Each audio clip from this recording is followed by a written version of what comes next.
The US warns China will pay a price for harming Taiwan. China profits from US sanctions on Russia. And China finally promises to end forced labor. That and more on this week's China News Headlines.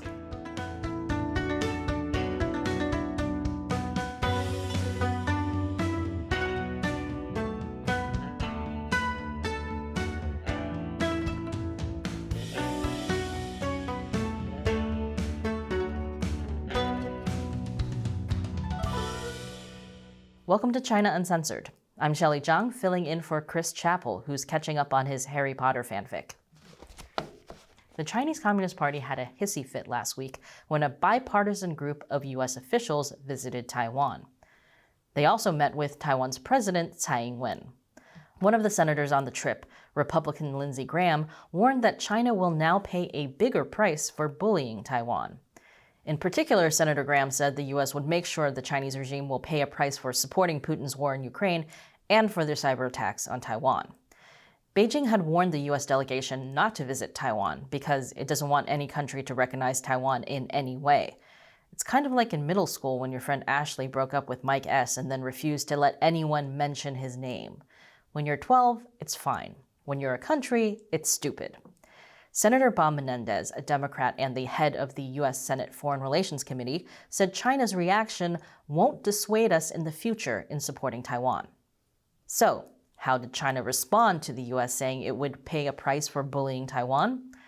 By bullying Taiwan. In response to what it called wrong signals sent by the U.S., China's People's Liberation Army conducted air and naval training close to the island. Those drills included maneuvers by Navy ships, bombers, and fighter planes.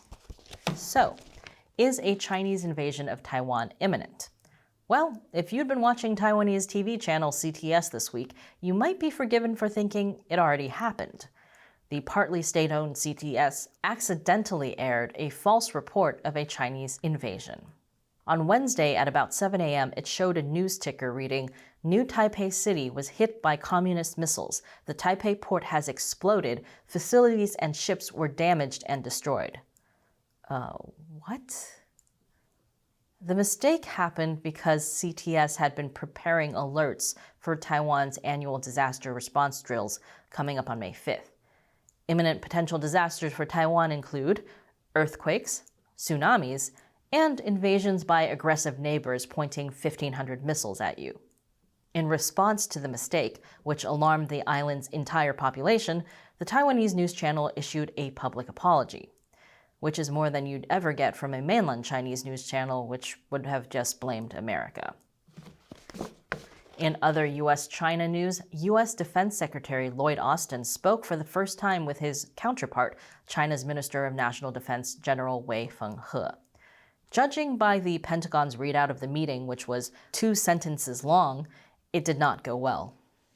The Pentagon said the two discussed U.S.-PRC defense relations, regional security issues, and Russia's unprovoked invasion of Ukraine. Meanwhile, according to the Chinese side, General Wei told Secretary Austin that Taiwan is part of China.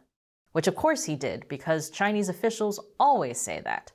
It's like Chinese officials need to start every meeting by saying the sky is green. And then the Chinese Communist Party tried to make it sound like America agrees with them, by saying that the U.S. adheres to China's One China principle. That's the idea that Taiwan is part of China and belongs to it. The problem is, the U.S. does not adhere to the One China principle. The U.S. has its own One China policy. The U.S. policy acknowledges that China thinks Taiwan belongs to it. It doesn't agree with it. So it's like China saying the sky is green, and the U.S. says, "Yeah, we know you think the sky is green." And then China says, "See? The U.S. says the sky is green." Speaking of totally reasonable takes on America, Chinese state-run media The Global Times has accused the U.S. of being the Voldemort of global order.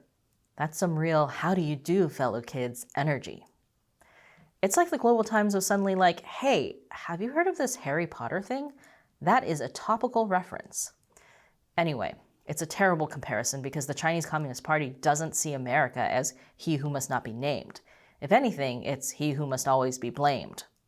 But let's humor the Global Times.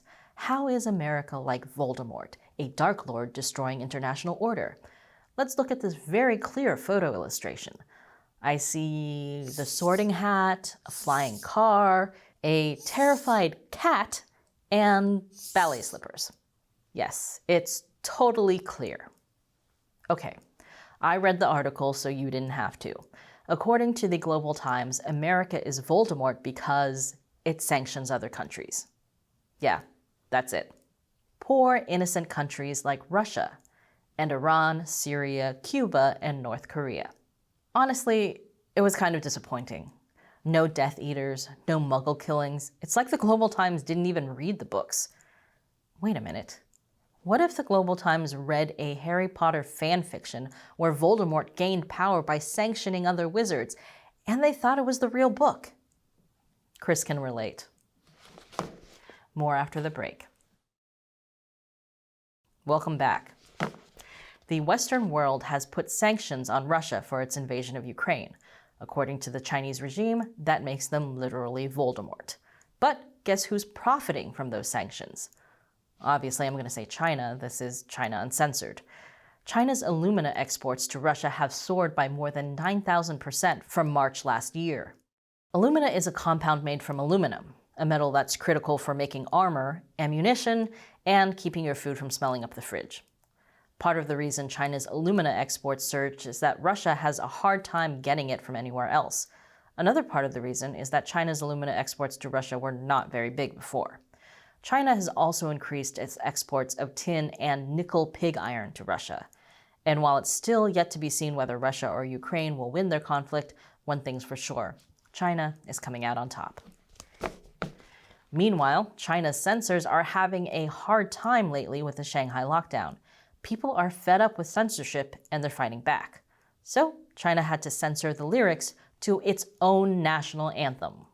You see, the first line of China's national anthem is "Arise, ye who refuse to be slaves." And on Chinese social media, people were using it as a hashtag to protest the Shanghai lockdown, which meant that the hashtag got censored. Censoring citizens who are quoting their own national anthem is a pretty incredible self-own. In a long-awaited agreement that only the most corrupt people wanted, China has signed a security deal with the Solomon Islands. The Solomon Islands are here in the South Pacific near Australia. Prime Minister Manasseh Sogavare, shown here in Beijing in 2019, is, well, there's no nice way to say this, corrupt. He's corrupt and wants Chinese money. He used a Chinese slush fund to keep himself in power after big protests there last November, where people were chanting for him to step down.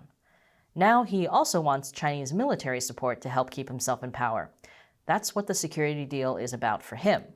But for China, the security deal is about having the Chinese military in a strategic place in the South Pacific, near Australia. Solomon Islands opposition leader Matthew Whale told the Washington Post, "I think this is the beginning of something more serious to come in this region." Like perhaps a Chinese military base? China has signed 2 international treaties against forced labor, which is nice, but not as nice as if China actually stopped using forced labor. The Chinese Communist Party has been using forced labor since ancient times, from forced collective farming in the 1950s to forced collective manufacturing for Uyghur ethnic minorities today. Do you really think the Chinese Communist Party is going to finally stop using forced labor now just because they signed a couple of treaties?